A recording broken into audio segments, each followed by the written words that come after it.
Natatakot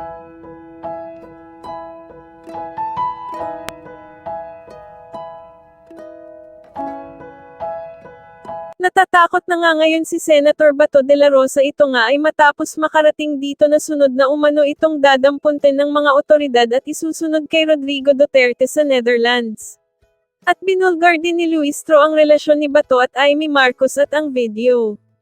Ayon sa pamilya ni Bato, simula umano na malaman nito ang lahat-lahat ay unti-unti na daw na nawawala sa sarili ang alkalde at nag-aalala na umano sila. Narito panoorin ang hakbang na gagawin kay Bato de la Rosa. Yung mga kaganapan itong nakaraang araw ay nagbigay sa akin ng halo-halong pakiramdam. Halong lungkot, inis, pagkadismaya, galit, pagkalito, at nagbunga din ng maraming mga katanungan na sinikap kong sagutin sa pamamagitan ng pagsisiyasat at gayon din pagbabasa. Dahil para sa akin, importante na mabigyang linaw ang ilang sa mga isyu at mga kaganapang pwede pang mangyari sa mga susunod na araw, upang walang duda, hindi mag-alang-alang ang ating mga kababayan kaugnay sa mga mangyayari sa susunod na buwan. Hindi ko man masagot lahat ng katanungan, kaya itong sagutin ng iba't ibang ahensya kung saan nakabinbin ang mga issue at katanungang ito. Tulad ng sinabi ng Pangulo, ayon kay Secretary Remulla, hindi ito panahon para magdiwang. To quote specifically, ayon kay Secretary Remulla, this is not a time to celebrate. At dama ko ang marahil pinagdaanan ng Pangulo na naging mabigat na desisyon ito para sa kanya. Ang pwede ko lamang maihalin tulad dito ay parang nung governor ako. Nung governor ako, may isang malapit akong kaibigan at kasamahan sa trabaho na inakusahan na pinatay. Yung di umano pumatay din sa kanyang ama 20 years ago. Bilang gobernador at bilang ama ng lalawigan. Yung akusado, yung pumatay ay kaibigan ko, kakilala ko at kasama ko sa trabaho. Yung pinatay niya, tiga Sorsogon din. Pero kinailangan kong sundin yung sinasabi ng batas at hanggang ngayon kinakaharap niya yung kaso at hanggang ngayon din nakapiit pa siya kaugnay ng ginawa niyang pagkakamali. Bagaman, sabi ko nga, yung kanyang tatay, nung 8 years old siya, pinatay nung taong yon pero inareglo yung kaso kung kaya't hindi nakulong. Hindi ko alam kung anong mararamdaman ko rin ng mga panahong yon. Kaya naging mabigat yung pinagdaanan marahil ni Pangulong Marcos kaugnay sa bagay na ito. Dahilan at rason para maging normal para sa bawat Pilipino rin na may maramdaman na kabigatan o pagkalungkot sa mga nagdaang kaganapan na napanood nating lahat sa telebisyon. Naniniwala kayo na legal yung nangyaring pag-aresto dumaan sa due process at kayong pag-turnover sa ICC? Hindi na para sa akin sabihin kung legal yun o hindi dahil nakabinbin na yan sa Korte Suprema. Naghain na ng karampatang kaso para sa habeas corpus ang ilang individual at nakabinbin na sa korte yan at pinakomentaryo na nga ang pamahalaan kaugnay niyan. Siguro mas kaya kong sagutin na tanong ay ito, papaano kung nanalo ang mga petitioners? Paano kung yung nag-file ng petition for habeas corpus, meaning produce the body, ay nagwagi at nag-utos ang Korte Suprema na i-produce yung katawan at iuwi dito? Anumang desisyon ng Korte Suprema, hindi binding sa ICC. Dahil wala namang jurisdiction ng ICC doon. Pero binding ang anumang magiging desisyon ng Korte Suprema, kunwari lang, sa mga opisyal ng pamahalaan. So kung mangyayari yon, ang gagawin ng Korte, pag-uutos sa pamahalaan, na gumawa ng mga hakbang para may sakatuparan yon. Sa pamamagitan ng pag-intervene halimbawa sa ICC, pero sa dulo, desisyon pa rin ng ICC yon dahil anumang desisyon ng Korte Suprema, binding lamang sa mga opisyal ng pamahalaan at mga Pilipino at sa Pilipinas kung saan siya may jurisdiction. So sir, mas malaking problema ba yun kapag naglabas ng ganong decision ng SC? Hindi sa problema. Yan ay magiging kautusan ng Korte Suprema na part of the law of the land. Sa gusto man o ayaw, sang-ayon man o hindi ang pamahalaan, ay dapat nilang sundin. Sir, about Senator Bato de la Rosa, nagkausap na po ba kayong dalawa? Nagkausap kami. Humihingi siya ng anong favor or tulong ang hinihingi niya sa inyo? Ang kinuwento ko sa kanya at sinabi ko sa kanya, ang siyang sasabihin ko rin ngayon. Meron kaming summary ng mga kaganapan dito sa Senado noong mga nagdaang panahon na may mga akusadong senador o senador na inakusa ng iba't ibang krimen. Kung maalala nyo, kaugnay ng rebellion complex with murder ng laban kay dating Senador JPE, Senator Enrile. Yung kaso laban kila Senators Enrile, Revilla at Estrada. Yung kaso laban kay Senator Lacson. Yung kaso laban kay Senator De Lima. Yung kaso laban kay Senator Trillanes. Ito yung iba't ibang sitwasyon kinaharap ng Senado kung saan may kaso laban sa kanila. At ang naging pasya ng Senado ay ito. Hindi nakabase sa batas, pero nakabase sa tinatawag na institutional courtesy. Hindi papayagan ng Senadong arestuhin ang sinumang miyembro niya sa loob ng Senado. Lalo na kung merong sesyon. Ang pinakamatagal na namalagi dito sa Senado ay si Senator Trillanes, na namalagi dito ng humigit kumulang 25 araw. Bibigay ko sa inyo yung history sa mga nagdaang panahon para may reference kayo. Dagdag pa dito, sa lahat ng kasong yon, maliban na lamang kung winidraw o inatras yung warrant, ay sumuko din sa mga otoridad, yung mga miyembro ng Senado, matapos nilang makuha o hindi makuha at klarong hindi na makukuha yung kanilang legal remedies na sinusubukan kunin. According to former Senate President Drilon, sa sitwasyon ngayon, wala kang pwedeng gawin para protektahan si Bato sakaling magkaroon na ng warrant of arrest. Una, hindi naka-adjourn ng session. And then pangalawa, mabigat yung kaso na kinakaharap Well, niya. tama si Senator Drilon in one sense. Historically, may session o wala, again, institutional courtesy dictates na huwag ito pasukin ng kapulisan para may posasang senador. Dalawang bagay ang nangyayari. I-exhaust yung legal remedy o kusang lumalabas yung senador sa Senado. Ang pinakamaliwanag na ehemplo ay sa kaso ni Senator Laila de Lima. Isang araw lamang sa natulog dito at kinabukasan, sinuko niya yung kanyang sarili sa mga otoridad. Sa kaso nila Senator Estrada at Revilla, sinuko din nila yung kanilang sarili sa otoridad makalipas ang isang araw. Si Senator Enrile makalipas ang isang taon. Si Senator Lacson ilang buwan hanggang hindi lumabas yung desisyon ng Korte Suprema, nagtagusa, hindi sa Senado, sa labas. Pero ayon kay Senator Enrile, hindi daw niya trabaho na hanapin si Senator Lacson o sabihin kung nasan siya kung nalalaman man niya. Trabaho daw ng mga otoridad yon noong mga panahon na yon. The Constitution is clear in Article 6, Section 11. It is only when Congress is in session and the penalty to be imposed for the offense is less than 6 years. Is a member of the Senate or Congress immune from arrest? Magpapatuloy yung kaso pero hindi pwedeng arestuhin. Sa kasong ito ng ICC, ang mga batas kasi natin klaro yung penalty, di ba? The penalty of 1 year to 6 years, the penalty of life imprisonment, the penalty of prison correctional, which is 6 years to 12 years. Klaro naman yun eh. Ang problema sa ICC, ang nakalagay doon, ang imposable penalty ay not more than 30 years or life. So, pasok sa not more than 30 years ang 5 years, ang 4 years. So, isang posibilidad na pwedeng matanong o ma-clarify yung bagay na yon, pero hindi pa rin applicable nga dahil wala kaming session hanggang sa June 2. So for the meantime, ano yung commitment niyo kay Senator? Ang sinabi ko sa kanya, we will try to afford him every opportunity to avail of legal remedies that he is entitled to. Sa katunayan, ginawa na niya. Dahil co-petitioner siya ni Pangulong Duterte, hindi ba? Sa Supreme Court case, kung saan bagaman walang ginrant na TRO, ay pinasagot yung mga respondent sa kaso at posibleng maaksyonan niya ng Korte Suprema sa hindi malayong hinaharap. Lalo na kung sakasakaling maglabas uli ng warrant ang ICC. SP, sir. So, ibig sabihin, so in short, hindi lang siya pwedeng arestuhin inside the premises of the Senate. Inside the premises of the Senate, and that practice is also part of our rules. But again, hindi naman ito rason para, kasi yun nangyari kay Senator Trillanes, 25 days. Ano yung sitwasyon nun? Ni-revoke, binawi yung amnesty. At pending sa korte, yung pagbawi ng amnesty kung legal nga ba yun o hindi.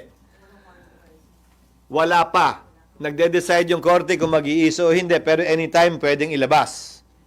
So namalagi siya dito hanggang isinangtabi ng korte yung pag-i-issue ng warrant of arrest dahil naglabas na ng desisyon ng Korte Suprema na hindi pwedeng i-revoke ang amnesty na ibigay na. So, sir, ang tanong, sir, is papayagan nyo ba siya na mag-sanctuary dito kung meron ng warrant of arrest? I mean, kung hindi pwedeng isilbi dito, pwedeng mag-stay? Hindi para sa akin na pigilan si Senator Bato na magtungo dito, desisyon niya yon. Pero ang hangganan siguro noon ay hanggang makakuha at klaro na kung anong magiging pasya ng korte kaugnay sa kanyang pag-avail ng kanyang judicial remedies na karapatan niya. Hindi lamang bilang senador, bilang isang ordinaryong mamamayan. Sir, so kung, in theory, kung ako arresting officer, abang ako na lang siya sa gate ng Senado. Hindi para sa akin na idikta sa kanila kung anong dapat at hindi nila dapat gawin. But that is theoretically possible. Again, within the premises of the Senate. Outside the gate. Labas ang Senado ron. Sir, sorry. So, kahit po walang session, basta nasa loob siya ng premises. Kasama yan sa mga Kahit wal- kasama yan sa mga president na binanggit ko dun sa mga dating senador na binanggit ko. Kahit walang session, basta nasa loob siya ng Senado, hindi pwedeng arestuhin. Hindi pinayagan ng mga nauna ring Senate President. Bahagi na yan ng tradisyon at practice ng Senado na sangayon nga sa rules namin ay bahagi na rin ang rules namin. And you will also not allow it, sir? Kahit Yes. walang session? Yes. Paano kung Interpol na magsiserve ng warrant of arrest, hindi rin sila allowed pumasok? Lalong hindi. Kasi kung yung law enforcer nga na Pilipino, hindi. Lalo pa kung dayuhan siguro. Pero sa kasong nagdaan kay Pangulong Duterte, hindi naman dayuhang Interpol ang humuli sa kanya. Pero sir, clarification lang. Sinabi rin sa inyo ni Senator, sir, sinabi rin ba sa inyo ni Senator De La Rosa na that is his intention kung sakaling may warrant of arrest, mag-stay siya dito? Or? Wala siyang sinabing ganun. So, Nagtanong lamang siya ng iba't ibang options na pwede sa kanya. like, sir, Iba't ibang options na pwede sa kanya di kaugnay ng Senado. Hindi ako isa sa mga abogado niya para magbigay ng suggestion maliban sa pwedeng magawa o gawin ng Senado at hindi rin para sa akin na sabihin kung ano yung mga options na nabanggit niya. Nasa sa kanya yun. sir, parang parang theoretical pa rin naman. So, kung may warrant of arrest, pili niya magstay dito, papayagan niyo ba yun? Wouldn't it be bad for the Senate as in an institution na merong magtatagal magstay dito dahil ayaw masilbihan ng warrant of Again, arrest? tradisyon yan at rule yan na bahagi na ng Senado dahil naging practice ng Senado bilang pagtatanggol nga sa institusyon at institutional courtesy. Ulitin ko, wala sa batas yan pero nasa rules ng Senado at institutional courtesy lamang yan.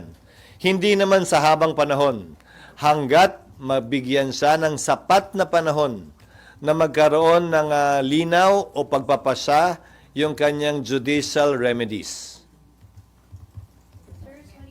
Yung sinabi niyo po na bibigyan niyo siya ng tulong para sa legal remedies, what do you mean by that, sir? Tutulungan siya ng mga abogado ng Senate? Hindi. Hindi ko sinabing tutulungan siya hanggang maresolbahan yung kanyang judicial remedies na available sa kanya.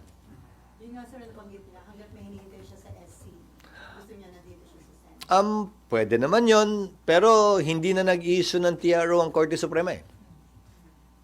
Yun sana yung pwedeng sandalan nun. Pero baka premature din kasi wala naman siyang warrant of arrest. So pwede siyang mag-reconsider at humiling ng pag-issue pa ng TRO kapag ka nag-apply na sa kanya. Meron na po nag-coordinate from ICC para humingi ng documents ng Senate Wala. for hearings. Wala sa aking tanggapan at wala pa rin sa Secretary General na sinasabi sa akin. Naaasahan ko namang sigurong sasabihin agad sa akin pag may ganun. Sir, dahil matindi na daw yung divisiveness na naidudulot nito sa bansa, sabi ni Senator Amy, mahalaga na ma-establish kung dumaan sa due process, kaya meron siyang hearing on Thursday. Sa tingin niyo, makatutulong yun yung, para ma-address yung concern ng marami at yung tanong ng marami na dumaan ba sa due process? Pero, legal ba?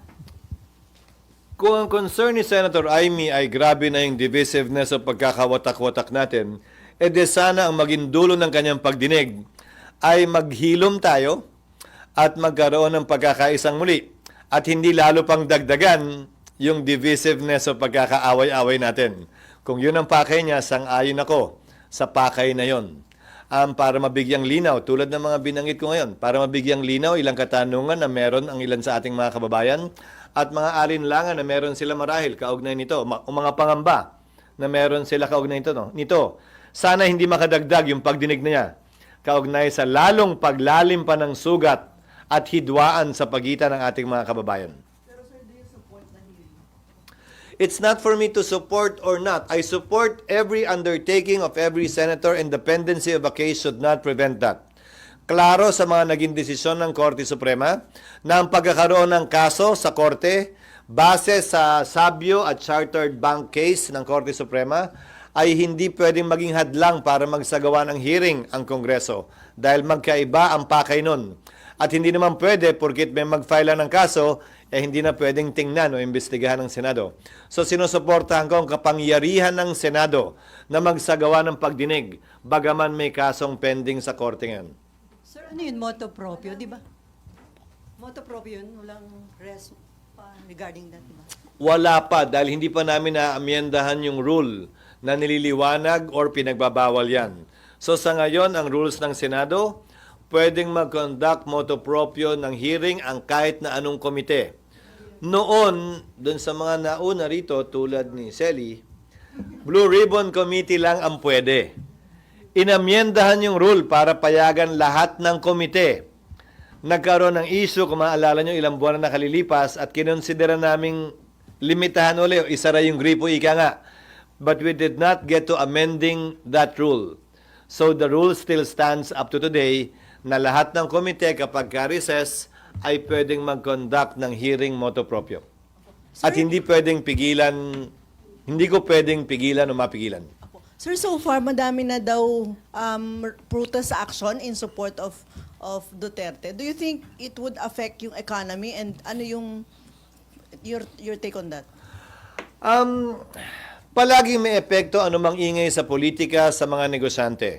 Magpepreno ng konti, magpipigil-pigil ng konti, pero sana habang naiibsan ito, habang humuhupa ito, habang lumilinaw kung anong mangyayari sa mga susunod na araw, buwan at linggo, huhupa din yung pangamba ng mga negosyante at manunumbalik yung kanilang pamumuhunan sa ating ekonomiya na lubusan nating kailangan sa panahon ito.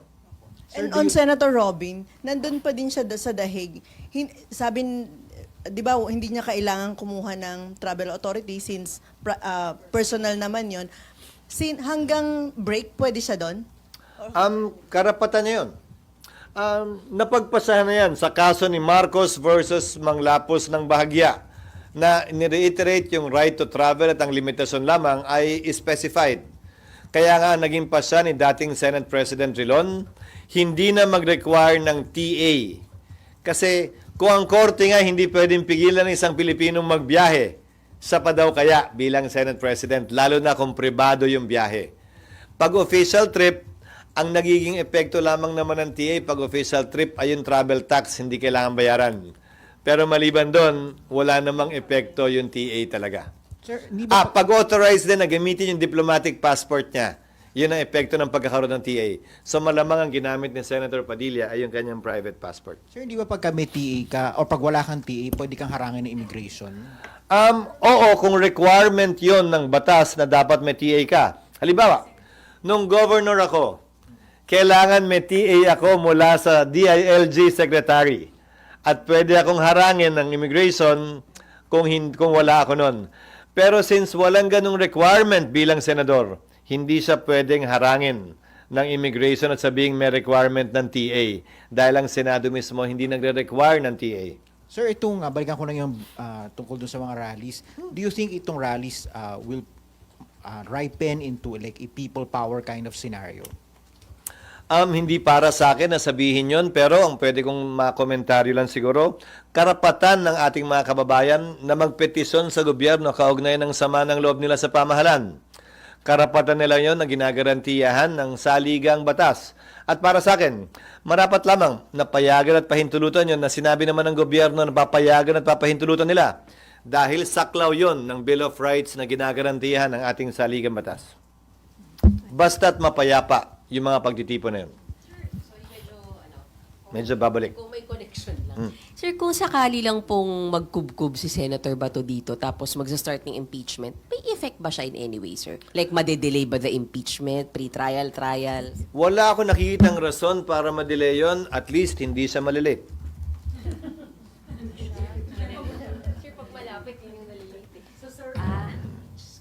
So walang epekto sa preparations para sa impeachment itong nangyaring arrest kay former President? Wala ako nakikitang posibleng epekto nito. Kung hindi, magandang ihalintulad. Sa dami na nagmamadali, sa dami na nangungulit at nanguurat, kaugnay dito, kung isipin ninyo, yung pagdinig kay dating Pangulong Duterte, sinet ng September 23. 6 na buwan matapos masimulan at kung isipin nyo, nakadetine pa. Pero aabutin pa rin ng 6 na buwan. Niwala silang recess. Pwede nilang iset yan anytime. Pero minabuti nilang magkaroon ng ganong kahabang preparasyon. Hindi lamang sila, pero magkabilang panig kaugnay sa kasong ito. Wala naman daw 4th week kasi yung... Wala rin silang recess. So sir, ano yung status ng preparation ngayon? Sumulat ang Kamara, gusto nila mag-inspeksyon, pinayagan namin sila, pero wala pa silang schedule dahil yung petsang binigay namin ay sila naman hindi pwede. So ang ginawa namin ay sumulat din kami. Sa sumulat na abogado ni Vice President Sara, in the interest of fairness, kung gusto nilang mag-inspeksyon din ng magagamit nilang mga lugar para ma-assign na ng Senado yun. Sir, kailan nakaschedule yung inspection? At their convenience, hindi pa nila sinasabi sa akin. Pero may official assignment na ba yung mga Wala pa. room? Wala pa. Gusto namin kunin muna yung opinion nila, pero may isasuggest kaming room sa kanila. Sir, sorry, babalik. Reklamo. Sa Nandun ka pa? Sir, sa interview namin kasi kay Senator Bato, sabi niya, ihilingin niya sa'yo, wag nyo siyang isuko pag andyan na yung ICC warrant. Did he say the same, sir, na wag nyo naman siyang isuko? Hindi. Ang hiniling niya ay panahon para ma-exhaust yung kanyang judicial remedies. Na tama at dapat lang naman para sa akin. At yung panahon na yon, nandito siya. Pupunta siya dito para hindi siya ma-aresto. Option niya yun. Pero so yung wife ba yung una nakipag-usap daw sa inyo? Nagkaroon kayo ng chance na makausap yung wife? Nagpasabi sa opisina, oo. Pero hindi nyo nakausap. Nakausap kong bahagya lamang. Anong message sa inyo? Wala, na mag-uusap daw kami. Ni Senator Bato. Parang introduction ba? Sir, kung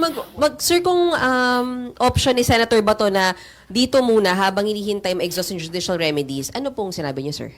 Ano? Kung option ni Senator Bato na dito muna siya habang hindi na-exhaust lahat ng judicial remedies, pumayag po kayo, sir? Nagawa at nangyari na yan noon, ang sabi ko sa kanya, at kinuwento ko rin sa kanya yung bibigay ko sa inyong karanasan ng Senado sa mga nagdaang panahon, sa mga ibang senador.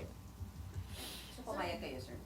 Kasi nga nagawa na yan dati. Pero ba sir, hindi siya forever na pwede magkaroon dito in case may warrant of arrest? Hindi naman. Hanggat matapos yung judicial remedies niya, hanggang ma-resolbahan yun. Sir, wala siyang parang time limit. Again, I'll give you the precedents. Merong 1 araw, merong 5 araw, may 3 araw. Ang pinakamatagal ay 25 days. At wala namang time limit na inimpose ang sino mang Senate President ng mga panahong yon sa incumbent senators na humarap sa parehong sitwasyon. And nag-promise po ba siya, sir, na pag natapos niya yung judicial remedy, susuko po siya? Siguro on his oath as a senator, that's enough. Hindi niya kailangan mag-promise sa akin. But on his oath as a senator, I think we should expect that of him. So sir, Sabi niya, sir, susuko siya para makasama niya daw si dating Pangulong Duterte at Nasa sa kanya yan. Hindi para sa akin na timbangin yung kanyang mga sagot sa iba't ibang tanong na pinupukol sa kanya. and sir, factor pa kung marere-elect siya. Kasi kung hindi siya marere-elect, hanggang June 30 na lang siya. At hindi na siya pwede magtago dito after June 30. Ang layo mo na. Oo. Ang layo mo na. Oo. Wag na muna. Marami pang mangyayari bago nun. Oo. But it's a purely hypothetical question which I don't want to engage in because that assumes as a fact something that is not yet a fact. And it's far from being a fact given the situation in the latest survey that he is quite high. Sir, yun yung sinasabi So natin. that's a shaky assumption at best if you want me an hypothetical question. So no, not yet. So sir, di ba si Bato sinasabi niya mag-exhaust siya ng ang judicial remedies. Yun po yung inireklamo ng mga supporter ni Duterte. He wasn't given the chance to exhaust yung legal remedy kasi nailipad na siya nung nagkaroon ng decision. Thank you. Yes, but a TRO was not issued. Siguro magkakaroon ng crisis in a way kapag ka na-issue yung TRO, nandito pa at hindi sinunod. Pero walang so na-file yung petition, di ba? Hindi nag-issue ng TRO. Pangalawa, ibang sitwasyon din. Again, ito ay diskusyon na lamang. Ibang sitwasyon din kung may nakabinbin na kaso dito. Yung may kaso siyang hinaharap dito sa parehong paksa, parehong krimen di umano, tapos binunot mo mula dito at tinapon mo sa ibang bansa para dayuhan ang duminig ng kaso. Ibang sitwasyon yon. Dahil ayon mismo kay Pangulong Duterte, wala ni isang kasong nakabinbin dito sa Pilipinas laban sa kanya. Iisang korte lamang ang kumuha ng jurisdiction sa kanya para dito sa mga di umanong krimen na ginawa niya nung Pangulo siya. ICC lamang. There is no Philippine court that is actually hearing the same case. Nung panahon niya bilang Pangulo, maunawaan ko yun. Dahil may immunity from suit siya. Si Senator Bato, wala. Pero wala ding nakabingbing kaso laban sa kanya. Hindi, ang sinasabi ko lang, yung sinasabing pinagkanlulo, wala naman kasing kaso dito eh. So, sino naman at ano naman ang tatakbuhan ng mga biktima dito? Nandun lang naman yung kaso, wala dito. Marahil ibang sitwasyon kapag may naghain ng kaso rito, dinidinig yung kaso dito, tapos ibabato mo doon para doon na lang magdinig. Kaya nga, di ba yung kwento ko sa inyo nung governor ako, mabigat man sa loob, kailangan niyang harapin yung kaso eh. Doon lang may kaso, wala dito eh. So, better pa pala kung nagkakaso na lang siya dito? Depende sa pananaw mo kasi mas malayo namang mas maganda ang piitan sa ibang bansa kaysa dito. Pero sir, anong indication nun? Bakit mas nagtitiwala yung mga victims na doon sa ICC lumulog at hindi sa ating court? Hindi mo pwedeng sabihing may tiwala lamang sila doon at walang tiwala dito. Maraming factors yan. Mas maganda sila tanungin mo. Sila Senator Trillanes, sila Senator De Lima, yung pamilya ng biktima, kung bakit nga ba doon at hindi dito hanggang ngayon. Pero hindi mo rin masabi. Ngayong nandun si Pangulong Duterte, baka may mga maglakas loob na rin maghain ng kaso dito. Pero hindi para sa akin, nasabihin yan. Usually ba may panawagan kayo na sana wag gamitin ng mga politiko, ng mga kandidato itong issue Na nito? ginagamit naman na. Kaya nga, Dahil parang ang paksa nila sa kanilang mga rally ay tila yun na. may iyak pa. Ulitin ko, alam ko na sa panahon ng politika nagkakahiwa-hiwalay tayo dahil 12 lamang naman ang pwedeng iboto na senador, isang mayor lamang, isang governor, isang congressman.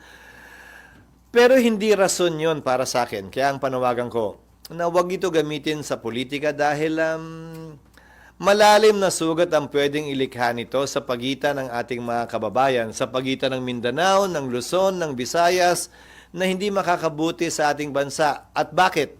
Para lamang sa personal na interes sa politika para manalo sa halalan? Sana wag naman. Sana hindi naman. Siguro habang mainit, sige, pero hindi naman hanggang sa dulo. At hindi naman din siguro dapat na hanggang sa pagkapanalo o pagkatalo, yan pa rin ang magdidikta ng gagawin mo, magiging pananaw mo at magiging boto mo sa lahat ng bagay. Sana hindi ganun. So, kung i-take advantage ito ng ilang candidates, anong implication nun, sir? Nasa dulo, mga botante pa rin na magpapasya at magdedesisyon kung ano ang gagamitin nilang basehan sa pagpili sa ating mga susunod na magiging senador, mayor at iba pang halal na opisyal. Hindi para sa akin na diktahan yon. May maiinis, may maaasar na sobrang ingay na, may matutuwa, may magugustuhan sa dulo. Hayaan natin maging barometro ang susunod na halalan. Kaugnay sa kung sang-ayon ba sila o hindi sa ginawa o hindi ginawa ng mga kandidatong tumatakbo ngayon. Sir, yung timing, kasi may incoming nga election nga, tapos na-aresto si Duterte, ano yung worst scenario na pwedeng mangyari? Hindi ko alam kung anong pinapatukuyan mo. Nasa demokrasya tayo, okay lang na magkaroon tayo ng magkakaibang pananaw, okay lamang na magsagawa ng kilos protesta, laban sa ginawa ng pamahalaan kung hindi ka sang-ayon. Okay din gumawa ng kilos protesta, sang-ayon sa ginawa ng administrasyon o ng gobyerno, basta't ito'y mapayapa at saklaw ng pinoprotektahang karapatan ng ating Bill of Rights. Para sa akin, bahagi lahat yan ng pagkakaroon ng isang malusog na demokrasya sa ating bansa. Bagaman, may konting ingay nga sa politika. Pero tama yung pag-handle ng administration sa mga nangyayari ngayon, sir. Ang unang statement ko ay klaro naman. Binati ko ang magkabilang panig. Kapulisan man o mga opisyal ng administrasyon, Pangulong Duterte, kanyang abogado at supporters, dahil naging mapayapa yung mga kaganapan noong araw na yon. Sang-ayon man kayo o hindi, sa tingin man nyo tama o mali, naging mapayapa yung mga insidente noong araw na yon. At yun para sa akin ang pinakamahalaga. Sir, balikan ko lang po yung kay Senator Bato. Tama po Nandun ka ba pa din.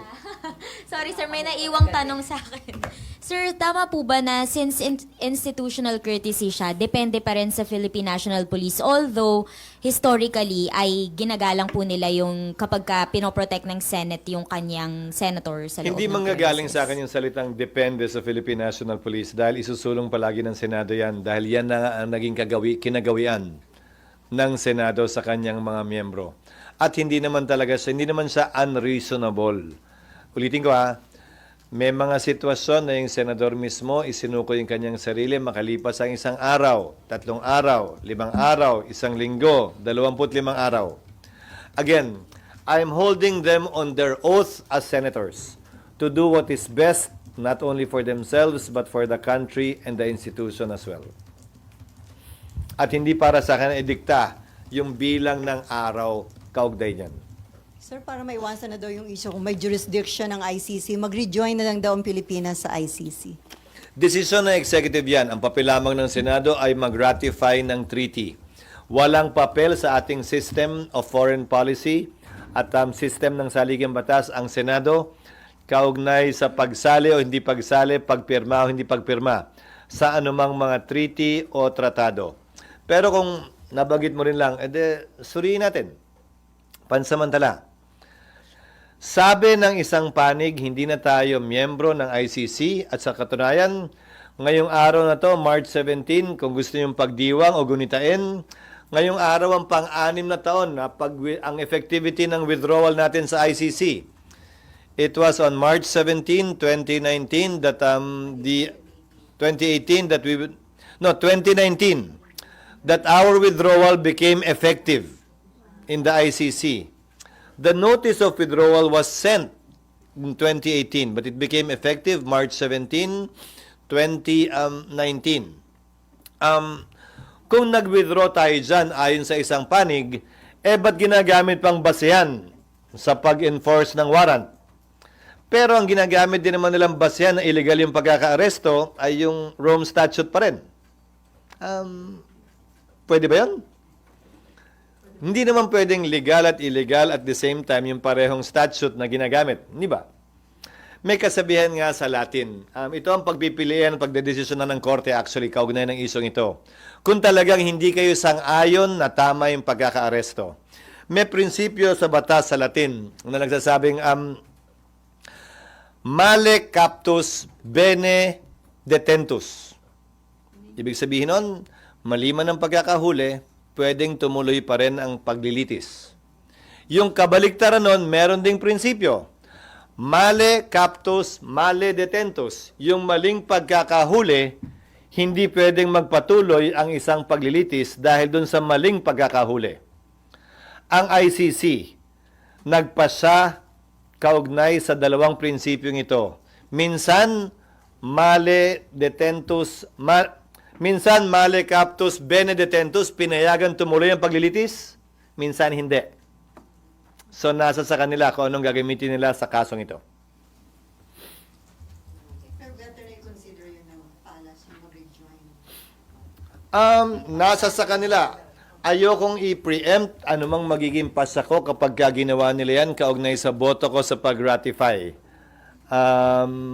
Again, under our Constitution, the President is the chief architect of foreign policy. That's why the Senate did not have a say with respect to the withdrawal of former President Duterte in the ICC. May nagkaso, di ba? Na sinabing, kung may papel ang Senado sa pag-ratify, dapat may papel din ang Senado pag nagwi-withdraw. Hindi pwedeng walang say ang Senado. Sabi ng Korte Suprema, walang say ang Senado. Dahil ang chief architect na ng foreign policy ay ang Pangulo. So ang pagbalik natin, ganun din ang magiging sagot ko. Ayon sa desisyon ng Korte, kaugnay ng pag-withdraw natin, desisyon din ng Pangulo ang pagbalik natin. At kapag nag-decide to rejoin the ICC, same process, i-ratify din ulit ng Kailangan ganun. pardon. Oo. Ganun muli. Magsisimula muli sa simula. Isusumiti sa amin, ira-ratify namin.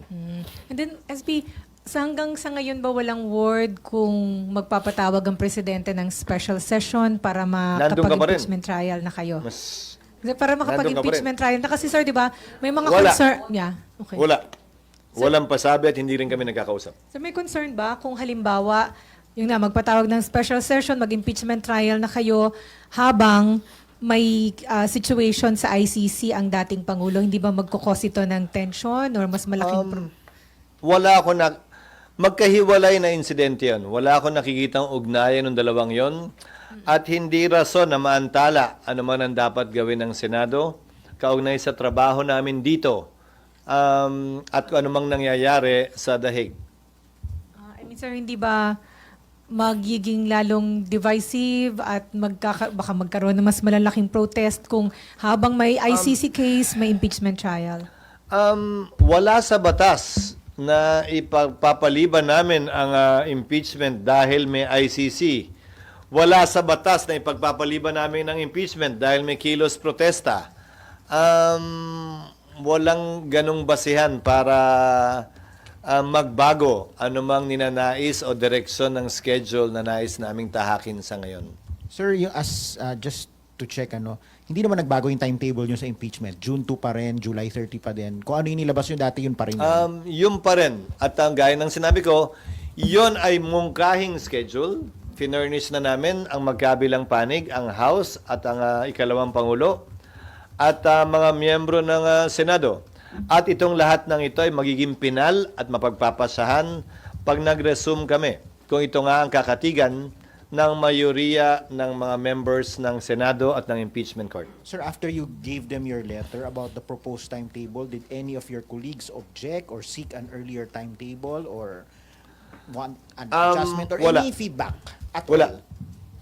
Wala. Nihan-niho, wala. Hindi naman niha-niho, wala. Ang tanong mo kung may nag-object, may nagsabing ganito. Wala. Wala nagparating ng ganong uri ng pananaw. So there was no objection, but was there any positive feedback naman? Na formal, wala. Sumulat na rin ang Kamara. In-acknowledge nila yung sulat na pinadala namin. Hindi rin sila nag-object. Sir, dun sa mga nag-feedback sa Hindi inyo, rin sila nagbigay ng reservation. sir, dun sa mga colleagues nyo nag-feedback sa inyo, whether formal or informal, ano yung feedback? Sumasang-ayon sila. Pero informal yan, hindi formal. Sir, sa group chat ba yan? Hindi naman, hindi naman. Si Senator Nene Coco Pimentel, may submit na yung proposed impeachment rules na? Hindi pa yata namin natatanggap. Pero malamang nirefer niya na yun sa Rules Rewriting Committee para ikonsidera. Ulitin ko lahat kinokonsidera namin pero may limitasyon ang pwede namin kasing aprubahan. Dahil may nakabinbin ng impeachment, ayaw kong maakusahan ng Senado binabago namin ng rules in the middle of the game. Diba? So, babaguhin namin yung rules pero baka mag-apply yun sa mga future impeachment. Hindi necessarily dito. Ang pag-a-applyin lang namin dito ay yung hindi makaka-apekto either side. At hindi na lang sir after the impeachment trial yung pag-amend sa rules kung hindi naman pala mag-a-apply dito. Hindi, kasi may mga pag-update na pwedeng gawin sa ilalim ng bagong rules na hindi naman makakasakit sa magkabilang panig dahil applicable sa magkabilang panig yon. So generally, It will not favor anyone, in other words. so sir, generally, ang susundin nyo, yung existing. To a large extent, yes. So wala nang subcommittee hearing na more to update yung rules? Meron pa rin. Lahat yun pinag-aaralan at lahat yun ipepresenta namin pag nag-resume kami para mapagpasahan ng mayoriya. Pero yung proposal proposal ni Senator Coco na sinabi ni Majo na pwede niyang itap si Senator Coco na mag-healing on rules. Walang mangyayaring ganun. Hindi na ganun. Hindi ganun ang gagawin. At hindi pa yata nagkakausap din yung majority leader at minority leader kaugnay sa bagay na yan. At nagsalita na rin yata si Senator Tolentino na nais niyang pag-aralan din ito ng siya mismo. So parang hindi siya inclined i-delegate yung kapangyarihan yun. Sir, dun sa timetable ninyo assessment ninyo dun sa impeachment trial, possible ba na ongoing pa or tapos na yung impeachment trial pagdating ng September 23 ICC hearing? Ang sinabi ko sa inyo, kung masusunod yung mga pre-trial arrangements, mas magiging mabilis yung pagdinig. And hopefully, bago kami mag-recess sa loob ng 3 buwan, ay kaya nang tapusin yung impeachment trial. So, papalo sa petsa yun. Dahil usually nag-adjourn ng Senado bago mag-October 10.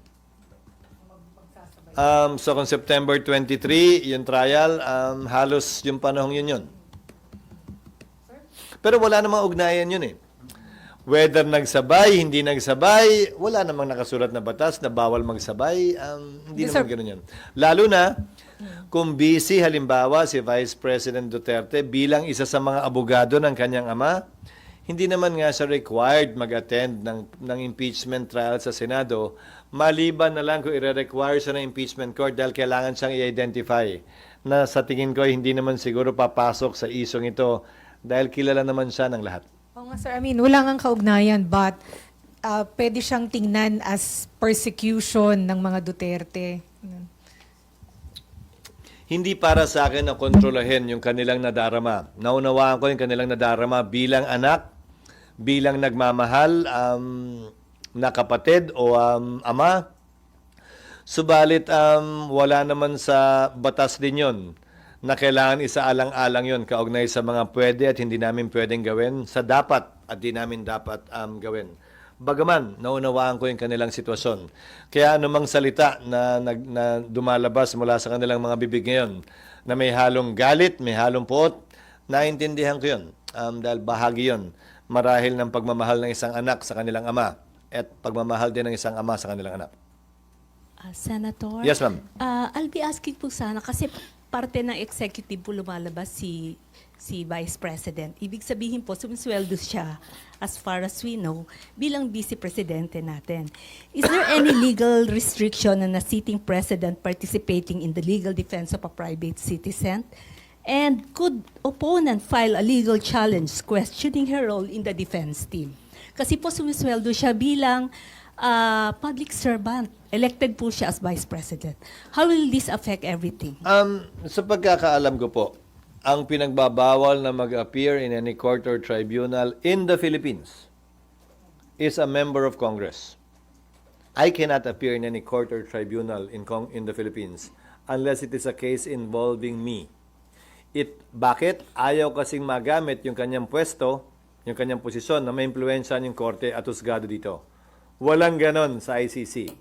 So, pwede siya mag-appear. Kung ang tanong mo, sumasweldo siya, hindi siya nagtatrabaho. Siya ay elected official. Siya ay impeachable officer. Hindi yan kasama sa isa sa mga impeachable offenses na di umano ginawa niya. At pangalawa, maaaring gamitin niya ng ating mga kababayan sa pagpasya kung iboboto pa siyang muli o hindi sa parehong pwesto o ibang pwestong tatakbo niya kung siya'y tatakbo. Pero walang batas na nagbabawal na gawin niya yon sa panahong ito. Ay, asan yung papel? Pakibigay na lang. Ako lang.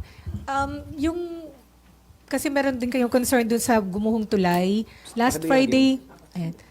Last Friday, sir, merong hearing si Senator Alan Cayetano. Hindi dumating sa Secretary Bunoan nang sabi niya magpapa-issue siya ng subpoena. Kayo lang ang pwede mag-sign ng subpoena. Have you signed any? Wala pa siyang hinihiling, wala pa ako nakukuhang request mula sa kanya, pero kung walang rason yung hindi niya pag-attend, ay wala ring rason para hindi ko issue ng subpoena. Lalo na kung yung kanyang hindi pagdalo ay hindi niya mapaliwanag ng tama sa komite. But we will afford Secretary Bonon every courtesy possible to a secretary before we do that.